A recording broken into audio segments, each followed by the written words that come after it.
What it is, guys? Your boy Blastphamoushd. We're pretty close to Halloween, so I figured I'd bring you guys 15 scariest and/or creepiest video games. Lego. Help it. From games that'll make your heart race, lighthearted adventures for the easily spooked, we count 15 of the best games to play on Halloween. Number 15.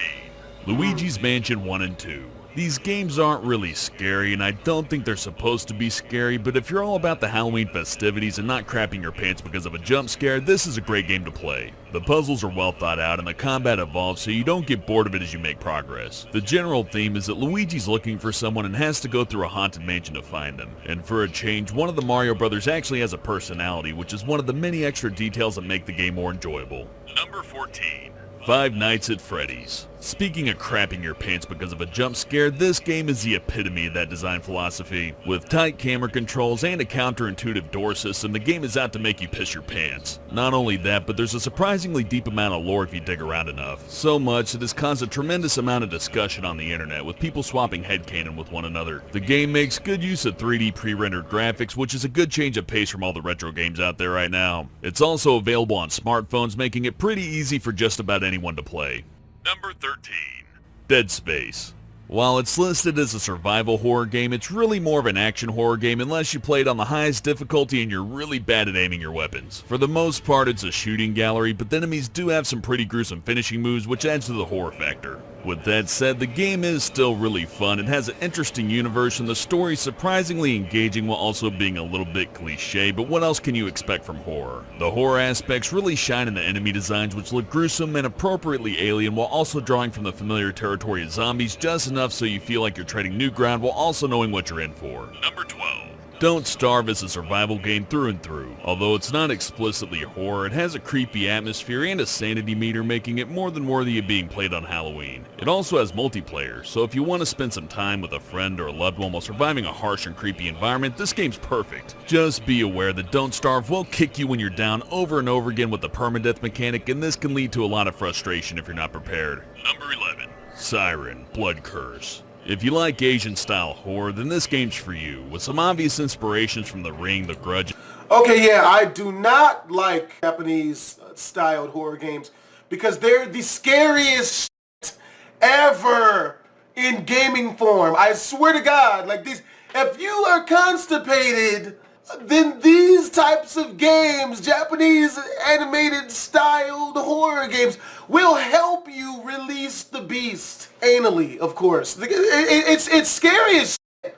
You know, I try to stay away from anything made in Japan. It's too well done. I can't do it. In various other not-so-famous Eastern horror movies, Siren won't disappoint the avid fan. You're supposed to avoid the enemies in this game, and to aid you, the main character has the ability to simultaneously see through the eyes of the main character as well as other characters and sometimes the enemies. While this is the third installment in the Siren series, it's actually a reimagining of the first game, so you don't need to feel bad about missing out on the story. Number 10. Scp Containment Breach. If by some strange coincidence you happen to love creepypastas but haven't played this game yet, then you're in for a treat. The SCP Wiki is the basis of this game, and the developers created an amazing homage with this fan project. The main mechanic of this game is the blink mechanic, which plays a big part with one particular monster, SCP-173, who moves when you're not looking at it. In addition to that, there's also a monster that will attack you if you see its face. The main character is a test subject that chose to work with SCP rather than face a death penalty or life in jail. However, the SCP facilities have been compromised, and it's your job to figure out what happened. Number 9. FEAR, First Encounter Assault Recon, or FEAR. FEAR is meant to be a horror game, but it's honestly not that scary if you're a big horror fanatic. However, that doesn't mean it's not worth playing. The gunplay and the enemy AI are both really well designed and executed. There are ghost, possessed soldiers, and the main character has a mysterious past, so I guess not calling it a horror game is a bit unfair, but in the end, I feel the focus is really on the excellent gameplay. The main character has the ability to slow down time, but it tends to make the game a little bit easy once you get good enough at it, so if you're looking for a challenge, I advise to not even use a bullet time at all. Number 8. The Evil Within. This game isn't without flaws, but they're mostly outshined by the fun gameplay and above average atmosphere. But if you're looking for a well-written story, you should probably look elsewhere. It's a pretty standard plot. The main character is Mr. Normal Cop, or is he? And it's gone f***ed. But it's easy to forget about these problems when you're running for your life from a monstrosity with a burlap sack and chain. Dude, I was playing this game. I was doing a walkthrough of this. I got through like the first 2 levels, maybe the first level. And everything was cool. I was streaming it and everything. But the minute I ran into that spider, bitch, and it's a true story. As you can see, I don't have the game anymore. The minute I ran into that spider, bitch, I literally took the game back to GameStop and got my money. F that. Bitch was too scary. Too much. She was obviously made in wake of Japanese horror shit. Okay, and like I said before, I'm not about that life. So when this bitch popped up, I popped out, gave the game back. Not about that life. No, I can't do it, man. Also, if you're into collectathons, there's a lot of replayability thanks to the collectibles and hidden secrets found throughout each level. Number 7. Outlast. Horror gaming is really at its best when your first reaction to seeing a creepy enemy isn't to load it full of bullets but to run and hide instead, which basically is the theme of Outlast. The main inspiration for Outlast is pretty clearly the found footage genre, but don't let its inspiration let you think that the game is full of monsters and a story that you've already seen. The game has a lot of interesting aspects that are mostly unique to itself. The asylum is often very dark, and the only way the main character can see what's going on is by using the night vision mode on his camera, which runs out of batteries unrealistically fast, but if you can suspend your disbelief, it's an interesting mechanic that adds a lot to the game. Number 6. Amnesia: The Dark Descent. Amnesia is another game to where you can't hurt your enemies. Instead, you're forced to run and hide from what may or may not be your imagination, as a protagonist loses sanity when he's in the dark for too long. Unlike Outlast, the focus of the gameplay isn't running away from your enemies. It's more focused on adventure game-like puzzles and interacting with your environment creatively. The only real problem with Amnesia is that the pacing can feel a little jolty after you just finished running for your life, only to be forced to think your way through a puzzle for the next 30 minutes with little to no danger of seeing any enemies. Number 5. Fatal Frame 2: The Crimson Butterfly. The Fatal Frame Art Project Zero series is uniquely Japanese, with ghosts that wouldn't look out of place in the ring and the main weapon against the ghost being a camera. Even though including combat tends to lessen the impact of the horror, this game makes fighting back something you'd really rather not do unless absolutely necessary. There's also a bunch of puzzles to solve, and the story's told in a subtle way that really suits the atmosphere. If you haven't tried this series before, you owe it to yourself to give The Crimson Butterfly a try. Actually, I would say that you owe it to yourself never to go near that game, because I've played maybe a minute and a half of it, and it was the scariest minute and a half of my life, except for when I played PT and that other But yeah, don't do that to yourself. You know, not if you care about yourself. Don't do that. Number 4. Resident Evil Remake or Resident Evil 4.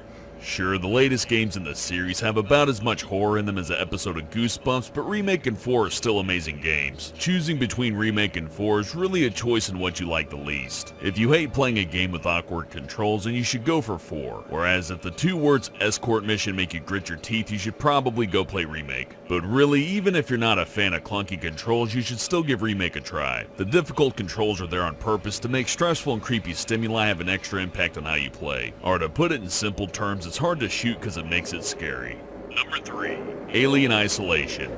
Most players, after playing a game for a while, will have every enemy's attack and patrol patterns burnt into their memories. Alien Isolation fixes this by giving the alien a whole lot of different commands that make it nearly impossible to memorize everything. Additionally, it follows a well-crafted dynamic AI system that keeps the game fresh and genuinely horrifying from beginning to end. Not only that, but Isolation also has VR support, making the game at least 10 times scarier than normal. If you want an incredibly scary experience, then Alien Isolation with an Oculus Rift simply can't be beat. Number 2. Silent Hill 2. The most important and effective way a game can make you uncomfortable, creeped out, and edgy is to have good atmospheric design. And Silent Hill 2 is a king of atmosphere. Despite its old age, Silent Hill 2 is still one of the most atmospheric games ever made.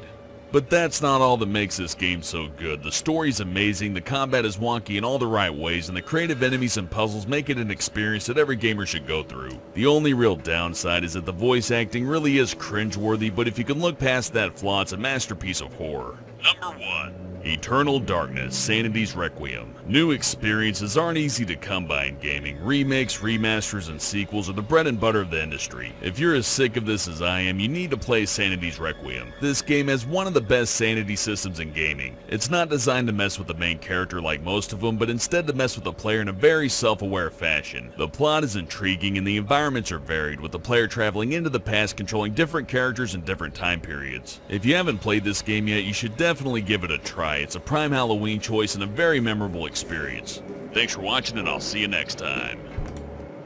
Yeah, you have a better chance of having me jump out of a plane with the parachute bag filled with dirty silverware than having me play any of these games. Alien Isolation, I played that game, dude. It's too fucking hard to find where you're supposed to go and your objectives, all that shit. It's too much work. You know, I mean, like, it got to the point where, honestly, dude, I wasn't even scared of the game no more. I was just bored. I was like, shit. But yo, I hope you guys enjoyed this video. If you did, make sure to click the link in the description down below. It'll lead you to this original video and to Danger Dolan Gaming's channel. He's the original poster of the video. If you guys did enjoy this video, make sure to comment, like, and subscribe. This is boy Blastphamoushd. Twisms.